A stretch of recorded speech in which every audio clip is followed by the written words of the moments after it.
আসসালামু আলাইকুম রহমতুল্লাহি ওবরাকাতুহু। সম্মানিত দর্শক, বাংলাদেশের রাজনীতি এবং সংসদীয় গণতন্ত্রের ইতিহাসে মরহুম সালাউদ্দিন কাদের চৌধুরী একজন অত্যন্ত আলোচিত কিংবদন্তির নেতা। তাকে যদি সমালোচনা করতে চান, তাকে যদি নিয়ে যদি বিতর্ক করতে চান, তাও যেমন করতে পারেন। আবার তার রাজনীতির যে ইতিবাচক যে বিষয়গুলো, সেই বিষয়গুলো নিয়ে যদি আলোচনা করেন, তাহলেও আপনি আলোচনা করতে পারেন। ঘটনা যেভাবেই যাক না কেন, জীবদ্দশায় তিনি যেভাবে রাজনীতি করেছেন, অনেকটা সিংহ শার্দুলের মতো, মানে সিংহের বাচ্চার মতো, ড্যাম কেয়ার, বেপরোয়া। এবং সেই যে তার সঙ্গে আমার একান্ত ব্যক্তিগত সম্পর্ক ছিল। তিনি যে ব্যবসা বাণিজ্য করতেন আর আমার যে ব্যবসা বাণিজ্য, একই প্রকৃতির ব্যবসা বাণিজ্য, সেই সুবাদে তার সঙ্গে আমার সম্পর্ক ছিল। আবার আমি যখন সাংবাদিকতা করতাম, তখনও তার সঙ্গে ঠিক ওইরকম একজন রাজনীতিবিদের সঙ্গে একজন সাংবাদিকের যে ধরনের বন্ধুত্বপূর্ণ সম্পর্ক থাকে, বয়সের বিস্তর ব্যবধান থাকা সত্ত্বেও জনাব সালাউদ্দিন কাদের চৌধুরীর সঙ্গে আমার সেই সম্পর্ক ছিল। অনেক বিষয় তার সঙ্গে আলাপ হয়েছে। রাজনীতির অন্ধর মহলের অনেক কথা তিনি বলেছেন, যা এই মুহূর্তে আসলে যেহেতু তিনি নেই, সেই কথাগুলো বলাটা ঠিক হবে না। তবে যে সকল কথাগুলো তিনি বাস্তবে বলেছেন, প্র্যাকটিক্যালি বলেছেন এবং সারা দেশ তার সাক্ষী, সেই বিষয়গুলো নিয়ে আজকে আলোচনা করব। তার অনেকগুলো ভাষণ ছিল, বক্তব্য ছিল, যেগুলো রীতিমতো ওই জমানাতে ভাইরাল এবং এখনো পর্যন্ত রাজনীতির অঙ্গনে অমন সুন্দর করে কটাক্ষ করে কিংবা সরাসরি চ্যালেঞ্জ জানিয়ে বলার মতো দুঃসাহস, শক্তি অন্য কোনো রাজনীতিবিদদের নেই। তেলবাজি করা, মাথা নুয়ে থাকা, তারপর পদ পদবীর জন্য কারোর কাছে ধর্ণা দেওয়া, এই জিনিসগুলো তার মধ্যে ছিল না। তিনি তার আপন গুণে ব্যবসা করেছেন, তিনি তার আপন যোগ্যতায় রাজনীতি করেছেন এবং তিনি তার কর্ম দ্বারা জনগণের মধ্যে অমরত্ব লাভ করেছেন। তার এলাকার জনগণ তাকে ভালোবাসত, প্রচণ্ডভাবে ভালোবাসত, এখনো ভালোবাসে। এবং কয়েকটি নির্বাচনী এলাকা, চট্টগ্রামের নির্বাচনী এলাকা, তিনি এবং তার পরিবারের যে আধিপত্য আছে তার প্রমাণ এবারে নির্বাচনে বহু চড়াই উতরাইয়ের পরেও তার ছোট ভাই গিয়াসউদ্দিন কাদের চৌধুরীকে দল মনোনয়ন দিতে বাধ্য হয়েছে। আর তার সন্তান তারই মতো যে এখন আছে হুম্মাম, তো হুম্মাম কাদের চৌধুরী তারই মতো অনেকটা বেপরোয়া। এবং যারা ক্ষমতা রাজনীতি করেন তারা সাধারণত এই ধরনের সালাউদ্দিন কাদের চৌধুরী বা হুমাম কাদের চৌধুরী এদের মতো মানুষদেরকে বেশি একটা পছন্দ করেন না। কিন্তু এলাকার জনগণের যে ভালোবাসা এবং এলাকাতে তাদের যে আধিপত্য, সেখানে দল যদি তাদেরকে মনোনয়ন না দিত, তারা এমপি হয়ে আসতো, কিন্তু চট্টগ্রামের রাজনীতিতে সাকা চৌধুরীর পরিবারকে বাদ দিলে ওখানে বিএনপি রাজনীতি অনেকটা দুর্বল হয়ে যায়। ফলে কি হলো, রুমিন ফারহানার যেহেতু এরকম ব্যক্তি, অ্যাজ এ সিঙ্গেল রুমিন ফারহানা, তো সেক্ষেত্রে সালাউদ্দিন কাদের চৌধুরীর যে পারিবারিক যে ট্রেডিশন বা ঐতিহ্য, it's a as a dynasty greater চট্টগ্রামে, তো ওটাকে বিএনপি অস্বীকার করতে পারছে না এখন, আর অতীতেও পারেনি। আর না পারার কারণে সে যখন সেই প্রধানমন্ত্রীর সংসদ বিষয়ক উপদেষ্টা মন্ত্রীর পদমর্যাদায়, যখন হাওয়া ভবনের প্রচণ্ড দাপট, খালেদা জিয়া প্রধানমন্ত্রী, তারেক জিয়া তখন রাজপুত্র রূপে পরিচিত, ঠিক সেই সময় বেগম খালেদা জিয়া এবং তারেক রহমান সাহেবকে কটাক্ষ করে তিনি তার সেই ভাইরাল বক্তব্য দিয়েছিলেন, আগে জানতাম কুকুরে লেজ নাড়ায়, আর এখন দেখছি লেজে কুকুরও নাড়ায়। কল্পনা করতে পারেন কত বড় দুঃসাহস?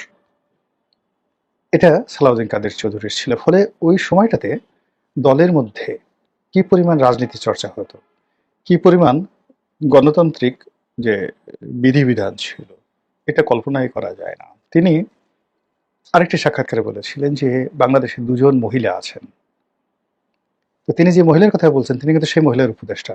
এই মহিলা একজন সন্তান প্রেমে অন্ধ, বেগম জিয়াকে তিনি বলছেন।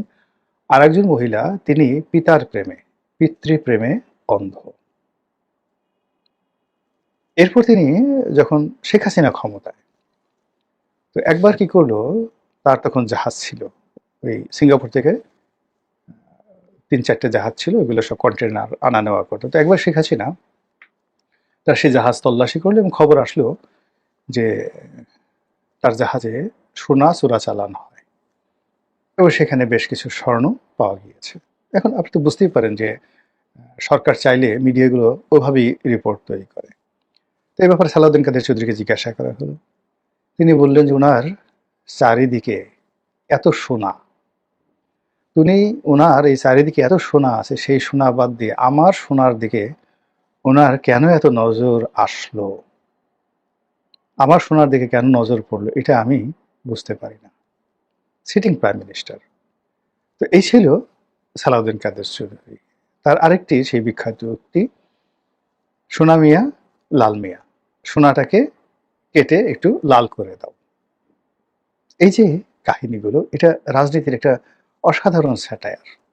আমাদের এই সংসদে সালাউদ্দিন কাদের চৌধুরীকে মোকাবেলা করার জন্য মানে সেখানে আওয়ামী লীগকে, সুরঞ্জিত সেনগুপ্ত, তারপরে তোফায়েল আহমেদের মতো ঝানু রাজনীতিবিদদেরকে সবসময় রেডি রাখতে হতো। এবং সেই সংসদ কতটা প্রাণবন্ত ছিল। সালাউদ্দিন কাদের চৌধুরী এবং তোফায়েল আহমেদ একবার ঝগড়া লাগলো সংসদে। তোফায়েল আহমেদ বললেন যে সালাউদ্দিন কাদের চৌধুরী রাজাকারের পুত্র, তার মরহুম আব্বা মুক্তিযোদ্ধাদের এবং জনগণের ধাওয়া খেয়ে কাপড় খুলে উলঙ্গ হয়ে পাহাড় পার হয়ে পালিয়ে গিয়েছিলেন। সালাউদ্দিন কাদের চৌধুরী দমার পাত্র নয়, তিনিও দাঁড়িয়ে গেলেন।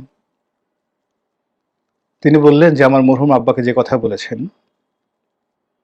তো সেই ব্যাপারে তিনি আর কোনো কথা না বার্তা বলে তিনি বললেন যে লোক বলেছেন তিনি হলেন তামাকু বিক্রেতার পুত্র, তার বাবা তামাক বিক্রি করত, তামাকু বিক্রেতার পুত্র। আমি এই সংসদে প্রশ্ন করতে চাই, এই তামাকু বিক্রেতার পুত্র যে কোট পরে আছে, স্যুট পরে আছে, তার মূল্য হলো $5,000 ওই আমলে।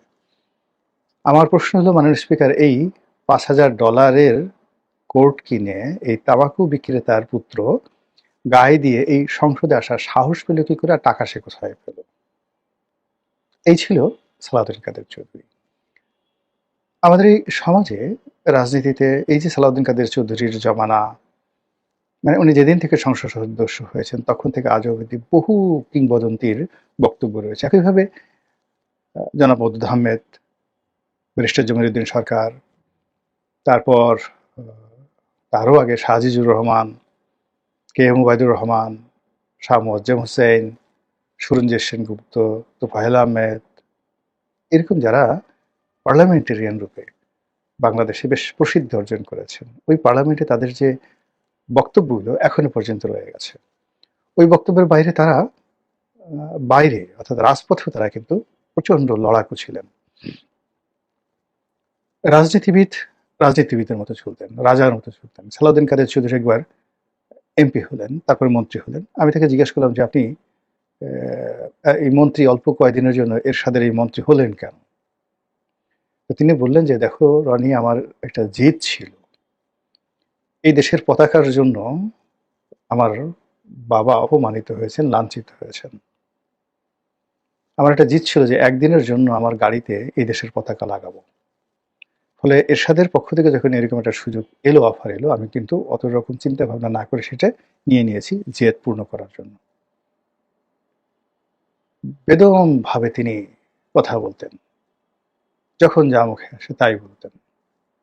তার একটা কথা আমার এক বন্ধুর কাছ থেকে শোনা, সেও একজন খুব বড় ব্যবসায়ী, শিপিং ব্যবসায়ী। তো চট্টগ্রাম থেকে সালাউদ্দিন কাদের চৌধুরী এবং আমার সেই বন্ধু আসছেন।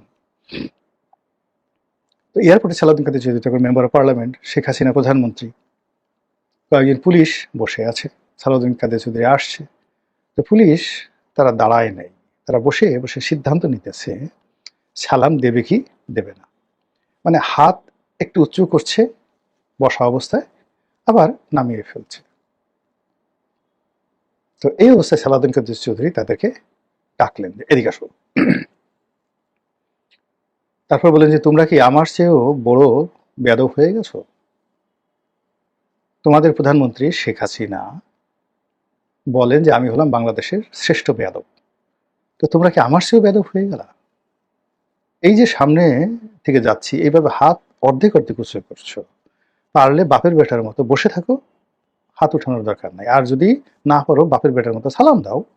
মাঝে মাঝে কি অবস্থা, তো বোঝার চেষ্টা করেন পুলিশের সেই কনস্টেবলগুলোর অবস্থা কোন পর্যায়ে ছিল। এতদিন পরে সালাউদ্দিন কাদের চৌধুরীর কথা মনে পড়লো এই কারণে যে আমাদের রাজনীতির অঙ্গনে নিঃসীম নীরবতা চলছে। সংসদের ভিতরে বা বাইরে রাজনীতির সমতা নেই, রাজনীতির নিয়ন্ত্রণ নেই, রাজনীতির যে ব্যালেন্স বলা হয়, ভারসাম্য, সেটি নেই। অনেক ক্ষেত্রে শূন্যতা রয়েছে। যে কথা শুনছি সে কথা শোনার নয়, যে কথা বলছি সে কথা বলার নয়, যা কিছু হচ্ছে তা হওয়ার নয়। অদ্ভুত উটের পিঠে দেশ সওয়ার। পার্লামেন্টে মুক্তিযুদ্ধ বিরোধী শক্তি এখন প্রধান বিরোধী দল, যারা গত 17 মাস ধরে প্রচণ্ডভাবে আত্মবিশ্বাসী ছিলেন তারাই নির্বাচনের মাধ্যমে ক্ষমতায় আসবেন। আর ডক্টর মোহাম্মদ ইউনূসের সরকারের উপর তাদের যে আধিপত্য ছিল, প্রচণ্ড আধিপত্য ছিল, সেই আধিপত্য দিয়ে তারা এই দেশটা মূলত তারাই চালিয়েছেন। তো সেই অবস্থায় এই যে এখন আওয়ামী লীগ নেই, জাতীয় পার্টি নেই, দেশে কোনো শীর্ষ যারা নেতৃবৃন্দ রয়েছেন কারো কোনো বক্তব্য নেই, মন্ত্রীরা নতুন নতুন মন্ত্রী যে যার মতো করে বলছে, পার্লামেন্টে চলছে যা কিছু হচ্ছে, এই বিতর্ক আমাদের ভালো লাগছে না। প্রশাসন থেকে শুরু করে সব জায়গাতেই অদক্ষতার ছাপ, ছোটখাটো সমস্যা পাহাড়ের মতো আমাদের উপর চেপে বসেছে। অথচ যদি রাষ্ট্র পরিচালনায় অভিজ্ঞতা থাকতো, দেশে সালাউদ্দিন কাদের চৌধুরীদের মতো মুখরা রাজনীতিবিদরা থাকতেন, ব্যাকবোনওয়ালা রাজনীতিবিদরা থাকতেন, কি আওয়ামী লীগ, কি বিএনপি, কি সরকারি দলে, কি বিরোধী দলে, ডাজ নট ম্যাটার, চটাং চটাং কথা বলতেন, সরকারের ভিত্তি কেঁপে উঠত, বিরোধী দল বিতর্কে নামার জন্য উত্তেজিত হয়ে পড়তো, দেশের মধ্যে একটা ট্রান্সপারেন্সি চলে আসতো। কিন্তু এখন কে বলবে তেল নিয়ে তেল ইসমাতি হচ্ছে, কে বলবে চাঁদাবাজি নিয়ে কি হচ্ছে, সেই চাঁদার ভাগ কোথায় কোথায় যাচ্ছে, কে বলবে সেই কে কোন জায়গাতে কাকে কিভাবে নাড়াচ্ছে। মহান আল্লাহ আমাদের সবাইকে হেদায়েত দান করুন এবং হেফাজত করুন। আসসালামু আলাইকুম ওয়া রাহমাতুল্লাহি ওয়া বারাকাতুহু।